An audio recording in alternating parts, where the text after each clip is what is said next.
권리라는 것은 한 사람이 살아가면서 정당하게 행사할 수 있는 힘을 권리라고 가르쳐주고 있습니다. 내가 살아가면서 또 어떤 활동하는 직분을 맡은 사람이 당연히 주장하고 요구할 수 있는 자격과 힘을 권리라고 합니다. 특히 성경에서도 사도에 대한 권리를 가르쳐주고 있습니다. 사도는 하나님 말씀, 복음을 증거하는 일에 경제적, 사회적, 문화적 지원을 받을 수 있는 권리가 있다라고 가르쳐주고 있습니다. 사도가 가서 말씀을 증거할 때 그 말씀을 합당하게 듣는 성도들은 그 사도를 물질적으로, 경제적으로 지원해주고 부양해줄 것을 사도에 따른 권리라고 가르쳐주고 있습니다. 교회가 세워지고 성도들이 예수님을 믿는 성도들이 생겼을 때 교회는 건물을 관리해야 하고 또 복음 사역자들이 말씀을 증거하면서 집중할 수 있도록 경제적, 물질적으로 부양해야 할 것을 복음 사역자에게 있는 권리라고 가르쳐주고 있습니다. 그런데 초대교회, 특히 고린도 교회에서는 사도들을 향하여 이러한 부양하는 물질적인 부분이 정확한 답이 없었기 때문에 서로 문제가 되기도 했습니다. 특히 사도 바울을 향하여 비판하는 자들은 사도 바울의 사도성을 의심하면서 바울을 비판하고 비난하였기 때문에 바울은 그런 비판하고 비난하는 자들을 향하여 자신의 사도성과 또 사도가 가진 권리를 주장하고 있습니다. 3절, 4절 읽습니다. 나를 비판하는 자들에게 변명할 것이 이것이니 우리가 먹고 마실 권리가 없겠느냐. 고린도 교회에서는 바울을 비난하면서 의도적으로 바울을 공격했습니다. 바울을 비판하고 바울을 비난했던 이유 중에 하나는 바울이 사도가 아니므로 사도의 권한을 행사하지 않는다라고 비난하였습니다. 사도의 권리는 먹을 권리와 마실 권리였습니다. 복음을 증거하는 사람들에게는 먹을 권리와 마실 권리가 있다라고 가르쳐주고 있습니다. 그런데 사도 바울은 먹을 권리와 마실 권리, 이 권리를 사용하지 않으니까 고린도 교회에 있는 이 비판하는 무리들이 왜 저 권리를 사용하지 않을까? 왜 먹고 마시는 권리를 사용하지 않을까? 그것은 사도 바울이 자신이 사도라고 하지만 찔리는 게 있기 때문에 사도가 아니기 때문에 먹고 마시는 부양받고 경제적 지원받는 것을 하지 않는다라고 비난하고 있었습니다. 다른 사도들은 먹고 마시고 교회로부터 재정을 받고 살아가는데 왜 바울은 그걸 누리지 않고 있느냐? 권리를 행사하지 않는 것은 사도가 아니기 때문이라고 그들은 바울을 비판하고 비난하고 있었습니다. 이에 바울은 나를 비판한 자들에게 변명하겠다. 우리가 먹고 마실 권리가 없겠느냐? 바울은 자신뿐만 아니라 우리가 일하면서 먹고 마실 권리가 있음에도 불구하고 부지런히 일한다라고 가르쳐주고 있습니다. 바울이 말하는 우리라는 것은 바울, 바나바를 비롯한 일하는 사도가 있었음을 가르쳐주고 있습니다. 사도의 권리는 먹고 마시는 권리입니다. 어느 지역에 가서 복음을 증거하면 그 교회 성도들이 말씀을 들었기 때문에 그 복음 증거 사역자를 향하여 먹게 하고 마시게 하고 그가 유할 수 있는 거주지를 마련해 주는 게 성도의 의무였던 것입니다. 이것은 바울이 만든 것도 아니고 사도들이 만든 것이 아니라 바로 예수님께서 이러한 말씀으로 가르쳐 줬습니다. 예수님이 제자들을 보내면서 복음을 증거할 때 너희들의 말씀을 듣고 그 집에 들어오기를 원한다면 그 집에서 거해라. 또 고한 그 집에서 주는 것을 먹고 마시라 라고 가르쳐 줬습니다. 누가복음 10장 7절에 이렇게 예수님이 말씀하셨습니다. 그 집에 유하며 주는 것을 먹고 마시라. 일꾼이 그 삭을 얻는 것이 마땅하니라.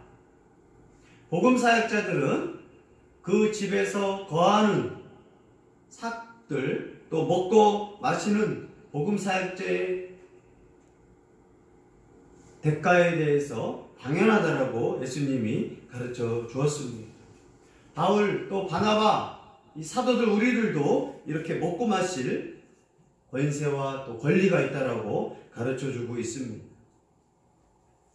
그 당시에는 교회가 조직적으로 체계화가 되지 않아서 잘 이해할 수 없었지만 지금도 마찬가지로 자급자족하는 그런 사역자들을 먹게 하고 마시게 하고 거하게 하고 그들을 부양하고 헌금을 통해서 교회의 조직을 세우게 하는 것은 예수님의 가르침이었고 사도들의 가르침이었습니다.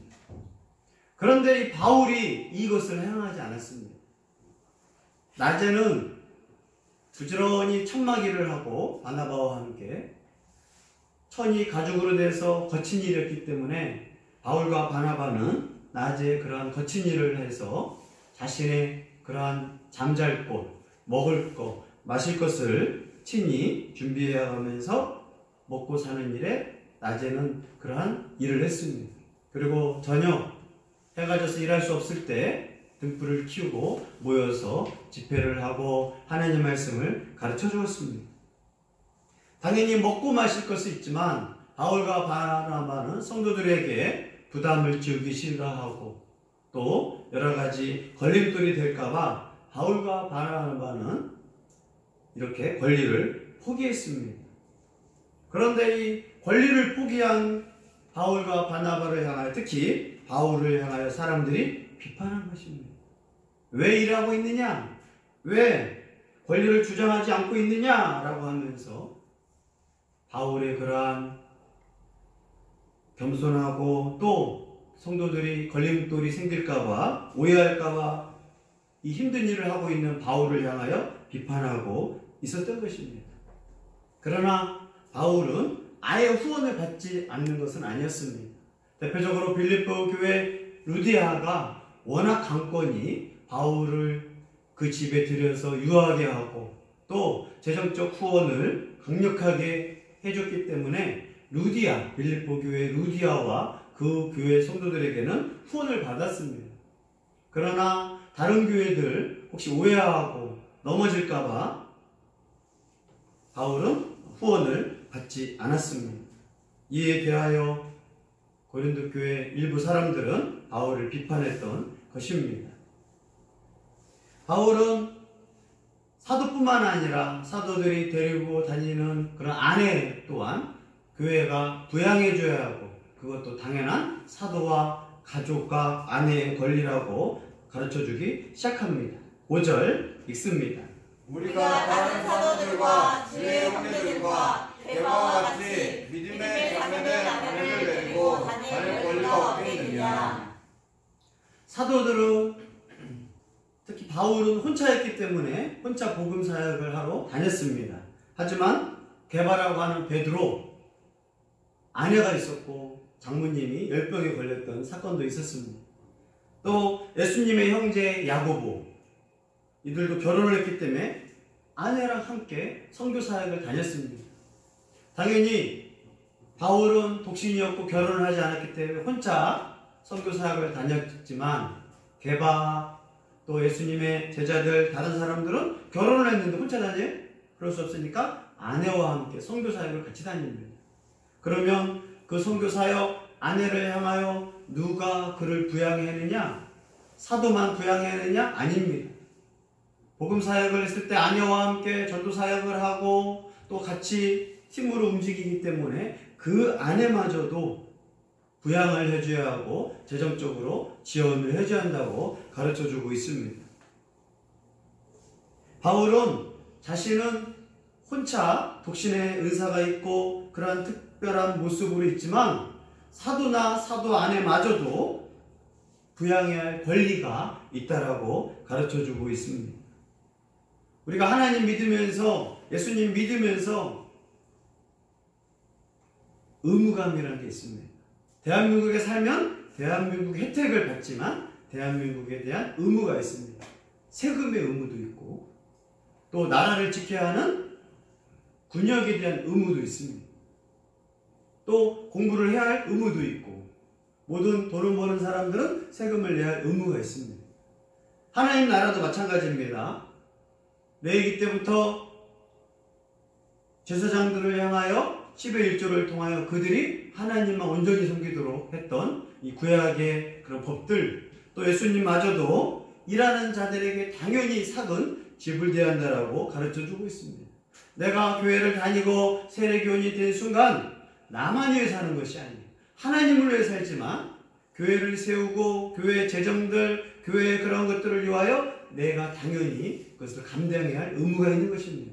그래서 성도라면 당연히 11조 생활을 하고 감사헌금을 하고 교회 목회자를 부양해야 하고 또 그의 가족까지도 부양하는 건 어느 목사가 이익을 위해서 만든 것이 아니라 우리 주님이 가르쳐준 것을 꼭 명심하기를 바랍니다. 아멘. 성도는 내가 예수님을 믿는 순간 더 부지런해야 하는 거예요.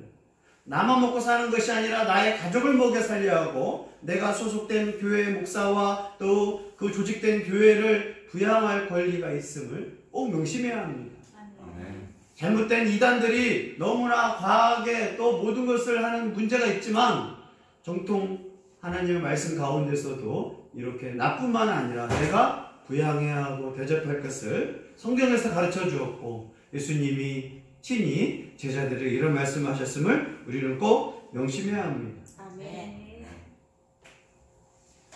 그러면서 바울은 세 가지 비유를 통하여 복음 사역자들이 누려야 할 권리, 하나님 말씀을 가르쳐주는 자의 그 권리를 당연한 일이라고 세 가지 비유를 통해서 설명합니다. 6절, 7절 읽습니다.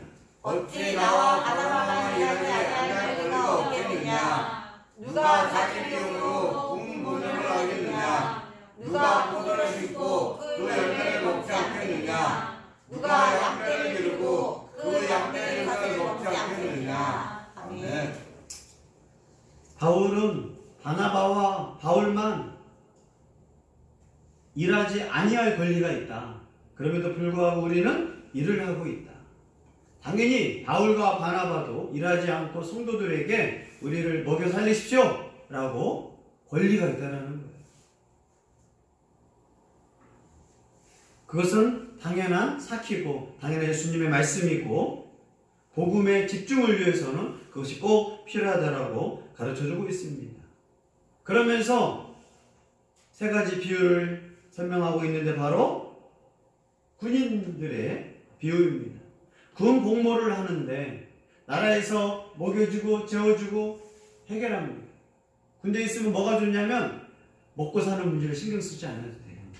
옷, 먹는 거, 어떻게 잘까 신경 쓰지 않고 왜 그래요?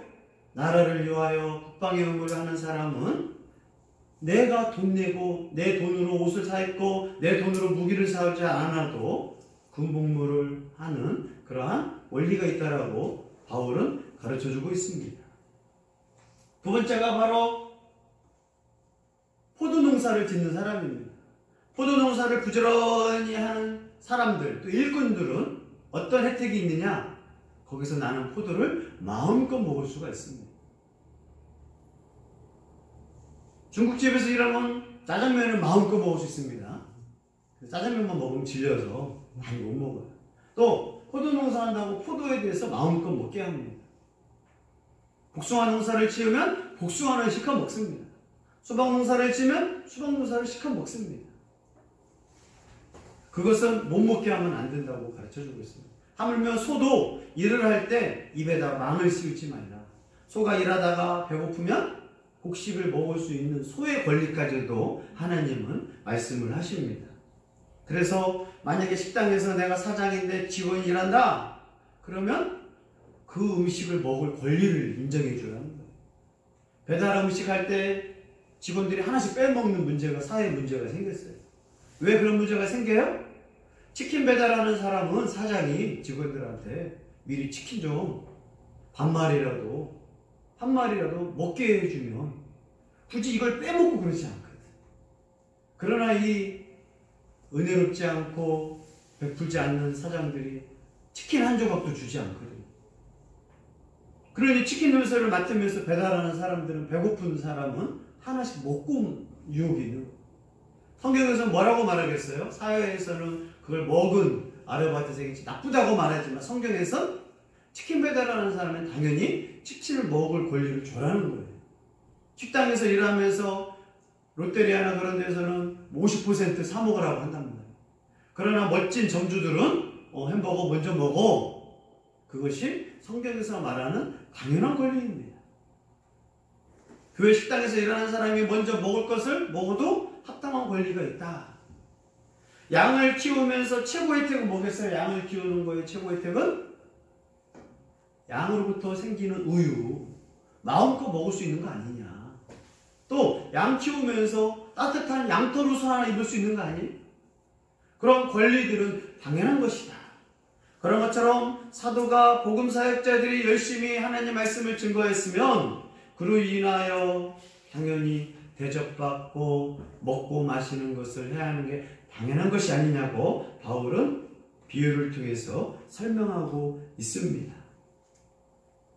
그리스도와 성도들 관계는 하나님 말씀을 증거해주면 여러분은 저를 부양할 권리가 있음을 꼭 명심하기를 바랍니다. 네. 말씀을 공짜로 받는 게 아니에요. 하나님이 목사를 세우고 교육자를 세워서 말씀을 증거하는 걸 하는 하나님의 사명을 줬다라면 성도들은 그 말씀을 듣고 하나님 말씀이지만 그 하나님 말씀을 전하는 목사 또 사역자들을 향하여 우리가 부양해야겠습니다.